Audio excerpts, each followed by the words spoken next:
नीलावंती ग्रंथ, एक श्रापित ग्रंथ। 4-20 सालों तक मैं खुद का पेट भरने के लिए भटकता रहा, क्योंकि मैं सिर्फ अघोरी के साथ रहता था, लेकिन मुझे सभी तांत्रिक क्रियाएं नहीं आती थीं, तो मेरा गुजारा मुश्किल से ही हो पाता था। तो मैंने अब पिशाच वश करने की सोची और साल भर से मैं किसी की तलाश कर रहा था। हर ऐसे गांव में जाकर जहां बांझ औरतें हैं, मैंने यह विधि पूरी करने का प्रयत्न किया, लेकिन सफल नहीं हो सका। फिर मैं तुम्हारे गांव में आया। मैंने एक पूरा सप्ताह तुम पर नजर रखी और फिर यह विधि आयोजित की, जिसमें मैं पूरी तरह से कामयाब हो गया। अब मुझे एक सहायक की आवश्यकता है और मेरे लिए यह काम तुम करोगे। मैं तुम्हारी हर एक इच्छा पूरी कर सकता हूँ, यह तुम अच्छी तरह से जानते हो। और जब मेरा अंत समय आ जाएगा, तब मैं यह पिशाचा तुम्हें ही सौंप दूंगा। इसके बदले तुम्हें सिर्फ इतना करना होगा कि हर महीने की अमावस को बलि देने के लिए एक बच्चा तुम्हें लाना होगा। कन्नम ने बात पूरी की। मैंने उससे पूछा कि यह काम वह पिशाच से क्यों नहीं करवाता, तो उसने कहा कि यही एक काम है जो पिशाच नहीं कर सकता, हमें पिशाच के लिए करना पड़ेगा। मैं मन में बहुत डर गया था। मैं सोचने लगा कि जब मैंने अपनी बीवी का कत्ल किया था, तब मैं होश में नहीं था और मेरा खुद पर काबू भी नहीं था, लेकिन अब मैं पूरे होश में था और ऐसा घिनौना काम फिर से नहीं करना चाहता था। तो मैंने सोचा कि जैसे तैसे इस तांत्रिक से अपना पीछा छुड़ा लूं, फिर देखा जाए कि क्या होगा। अमावस की रात जैसे जैसे करीब आने लगी, वैसे वैसे कन्नम मुझे किसी बच्चे को लाने के लिए पीछे पड़ीडीएच गया। मैंने भी कह दिया कि मैं एक बच्चे को चुन चुका हूं और बड़ी आसानी से मैं अमावस को उसे वहां लाऊंगा। वह बलि की तैयारी की तरफ ध्यान दे। इतना कहने पर भी तांत्रिक निश्चिंत नहीं हुआ था, क्योंकि यह उसके जिंदगी और मौत का सवाल था। उसने मुझे उसी दिन उस बच्चे को हाजिर करने को कहा। मैंने कहा ठीक है और बाहर निकल पड्डीडिडा। 2 दिन बाद ही अमावस थी, लेकिन मैं वापस उस जगह तभी गया जब अमावस हो चुकी थी। मैंने वहां जाकर देखा कि कन्नम का सिर्फ शरीर पड्डा है, जिसका सर नहीं है। तो मैं समझ गया कि अमावस को पिशाच से अपनी बलि लेने के लिए आया होगा, और ना मिलने पर उसने कन्नम का सर खा लिया। कन्नम की चाह की वजह से मेरी जिंदगी बर्बाद हो चुकी थी। ना मेरा घर बचा, ना मेरा परिवार, ना ही मैं अब मेरे गांव ही वापस जा सकता था। मैंने बहुत देर तक कन्नम के शरीर के पास बैठकर सोचा कि आगे क्या करूं, लेकिन कुछ सूझ नहीं रहा था। मैंने कन्नम के घर यानी उस खंडहर की तलाशी ली। कोई कीमती चीज तो नहीं मिली, लेकिन एक मंत्रों की किताब मिल गई, जिसमें बहुत से टोटकों की जानकारी थी। मैंने वह किताब उठाई तो उसी जगह पर मुझे और एक कागज दिखा, जिस पर हाथ से कुछ लिखा हुआ था। थोड़ा सा पढ़ने पर मुझे पता चला कि वह अंजन बनाने की और इस्तेमाल करने की विधि है। मैंने वहां से एक थैला उठाया, उसमें वह किताब और वह कागज डाल दिया और चल पड़ढ़ा अपनी किस्मत की परीक्षा लेने के लिए। पास ही के पहाड़ पर मुझे एक गुफा मिल गई, जहां पर कोई आता जात नहीं था और कोई जंगली जानवर भी नहीं थे। पास ही झरना बहता था, तो पीने के पानी की कोई समस्या नहीं थी। वहां से थोड़ी ही दूर पर एक बस्ती थी, जहां से मैं भिक्षा मांग कर लाता और दिन भर उन टोटकों को सिद्ध करने की कोशिश करता। मैंने सबसे आसान लगने वाले टोटके, जिसमें कोई बलि या किसी की हत्या की जरूरत ना हो, चुने, और वशीकरण, दूसरों की मन की बात जान लेना आदि टोटके सिद्ध कर लिए। मैं अब अंजन तैयार करने के पीछे लग गया। उसके लिए बहुत सारी चीजों की आवश्यकता थी, जिन चीजों का नाम तक मैंने कभी नहीं सुना था। लेकिन मैं कभी कभार बस्ती में किसी से बात करता था, तो वह लोग कई चीजों की जानकारी दे देते थे, और मुझे उसका और एक फायदा यह हुआ कि वह लोग मुझे अब मांत्रिक कहने लगे थे। मैं भी कभी किसी का बच्चा बीमार हो जाए या किसी का जानवर, किसी की बेटी को बच्चा नहीं होता हो, उसके लिए अपने पास से टोटके कर देता था। उनको जब उसके परिणाम अच्छे मिले, तो वह मुझे और भी ज्यादा मान देने लगे। जैसे ही मेरे पास वह सब चीजें जमा हो गई जिनकी अंजन बनाने के लिए जरूरत थी, मैंने रात दिन एक करके अंजन बना ही दिया। अंजन बनाने की विधि लिखने वाले ने यह भी चेतावनी लिखी थी कि यदि अंजन ठीक से नहीं बना, तो वह आंख में लगाने वाला हमेशा के लिए अंधा बन जाएगा। मेरा मन दुविधा में पड़ीडीएच गया कि मैं क्या करूं। कैसे पता चले कि मेरा बनाया हुआ अंजन सही तरह का बना हुआ है? वह तो आंख में लगाने से ही पता चल सकता था। मैंने आर या पार का निश्चय कर लिया और भगवान का नाम लेकर वह अंजन अपने आंखों में लगाया। पहले मेरे आंखों में इतना तेज दर्द हुआ कि जैसे खौलता हुआ तेल मेरे आंखों में पड़ीच गया हो। मुझे लगा कि मेरी आंखें चली गई, मैं अंधा बन गया। मैंने जो अंजन बनाया था वह गलत बना था। ऐसे कई विचार मेरे मन में आ रहे थे। मैं दर्द से चिल्ला रहा था, गुफा की दीवारों पर अपने सर को पटक रहा था। कुछ देर बाद जब थोड़ा सा दर्द कम हुआ और धुंधला नजर भी आने लगा तो लगा कि मैं पूरी तरह से अंधा नहीं हुआ हूं। लेकिन मेरी आंखों को कुछ भी नहीं हुआ था और अंजन भी सही सही बना था। यह मुझे तुरंत पता चला। जैसे ही मैंने अपनी आंखों को छुआ वह बिल्कुल बर्फ सी ठंडी महसूस हुई। अब समस्या यह थी कि अंजन का प्रथम प्रयोग कहाँ किया जाए। मैंने 2 दिन का समय जाने दिया। जब मैं मेरे आंखों की ठंडक का आदी हो गया तो मैं तुरंत उस बस्ती में गया जहां भिक्षा के लिए जाता था। 2 दिन आंखों के दर्द के कारण न मैं भिक्षा के लिए गया था न कुछ खाया था। जोरों से भूख लगी थी। मैं बस्ती में गया तो लोगों ने पूछा कि 2 दिन क्यों नहीं आए। मैंने बताया कि मेरी तबीयत ठीक नहीं थी। एक अधेड़ उम्र के आदमी ने मुझे उसके घर पर भोजन के लिए बुलाया। क्योंकि मुझे बस्ती में बहुत मान था तो मैं मना नहीं कर सका, और दूसरा कारण यह भी था कि अब मुझ में इतनी ताकत नहीं थी कि यहां से भिक्षा लेकर वह गुफा में जाकर खाऊं। जब मैं उस आदमी के घर पहुंचा जिसका नाम आत्माराम था, उसकी पत्नी ने भोजन परोसा। मैंने उसे भी अपने साथ बैठने के लिए कहा।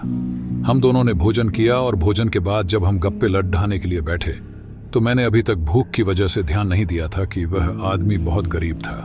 घर बहुत साधारण था और सामान तो न के बराबर था। मैंने उसे पूछा कि क्या तुम्हारा गुजारा ठीक से नहीं चलता? तो उसने बताया कि उसे तब से काम करने के लिए मन नहीं लगता जब से किसी बुजुर्ग ने यह बताया कि उसके दादाजी ने बहुत सारा धन एक खड्ढे में बंद करके खेत में कहीं गाड़ ढी दिया है। तो तब से वह दिन भर खेत का एक एक हिस्सा खोदता रहता है, इसलिए बाकी चीजों की तरफ ध्यान देने के लिए समय नहीं मिलता। उसकी बीवी ही किसी खेत पर रोजी के लिए जाती थी, जिससे जैसे तैसे उनका गुजारा चल जाता था। जैसे ही मैंने खेत में धन की बात सुनी, मुझे अंजन की परीक्षा लेने का मौका दिखा। मैंने उसे कहा कि अगर मैं उसे उस धन का सही पता दूं तो क्या मुझे वह उसमें से आधा धन देगा? तो उसने मेरी बात मान ली। उसी रात मैं उसे लेकर उसके खेत में गया। जैसा कि मैंने अंजन के उपयोग के बारे में पढ़ा था, उसके लिए हिरण के सींग चाहिए थे जो मेरे पास पहले से थे। मैं उसमें से खेत को देखने लगा। हिरण का सींग आंख पर लगाते ही जमीन मानो जैसे कांच की बनी हुई हो ऐसी दिखने लगी। दूर एक आम के वृक्ष के नीचे मुझे कुछ चमकता दिखाई दिया। मैं आत्माराम के साथ उस वृक्ष के पास गया तो मैंने फिर से हिरण का सींग आंखों पर लगाया और उसके जड़ की तरफ देखने लगा। मेरे आश्चर्य का ठिकाना नहीं रहा जब मैंने स्पष्ट रूप से एक पीतला का घड़ियाया उसके अंदर के सोने सहित जमीन के अंदर कम से कम 3 हाथ नीचे देखा। मैंने आत्माराम को वहां खोदने के लिए कहा।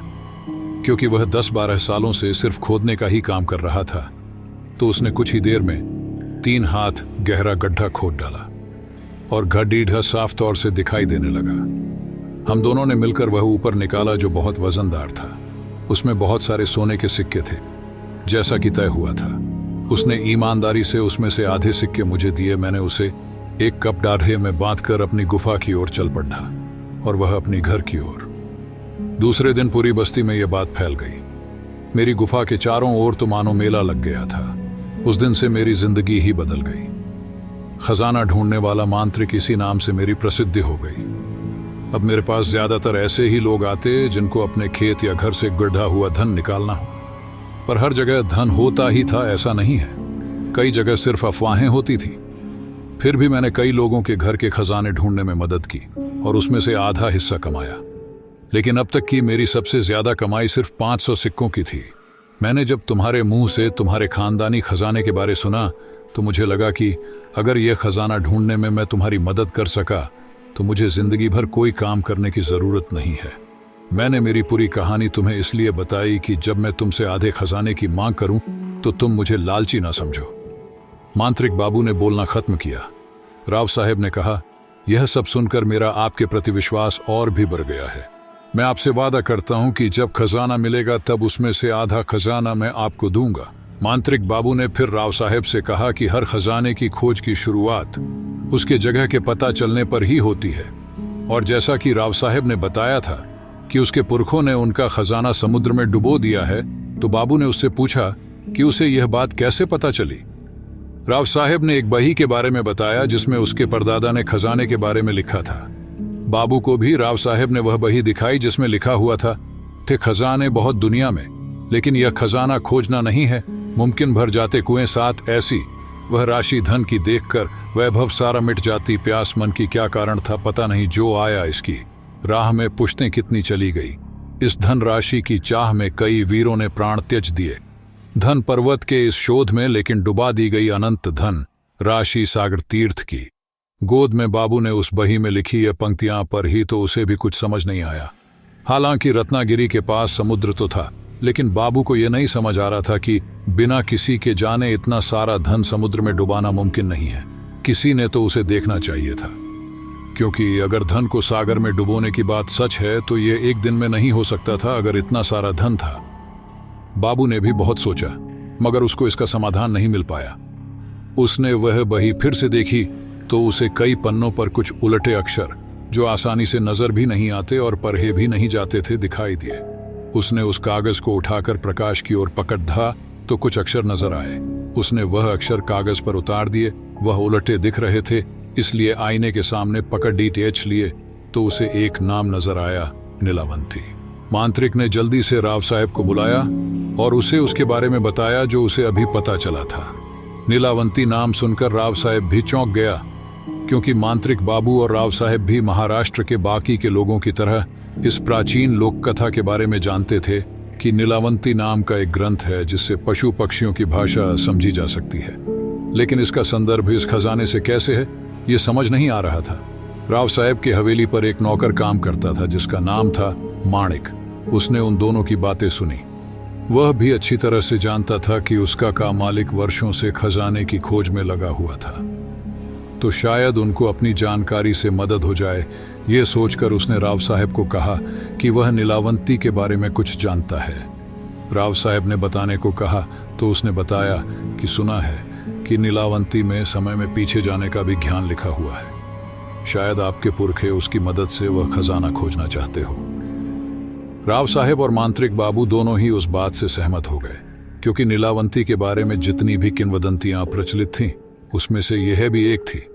राव साहब ने पूछा, लेकिन माणिक ये तो बताओ ये नीलावंती असल में है भी या नहीं, क्योंकि मैंने आज तक कियों के मुंह से इसके बारे में सुना है, लेकिन मुझे एक भी इंसान ऐसा नहीं मिला जिसने पढ़ने की बात तो दूर नीलावंती देखी भी हो।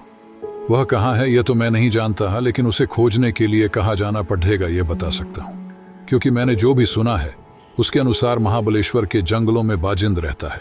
उसे नीलावंती के बारे में जरूर पता होगा, क्योंकि वह भी जानवरों की भाषा बोलता है, माणिक ने बताया।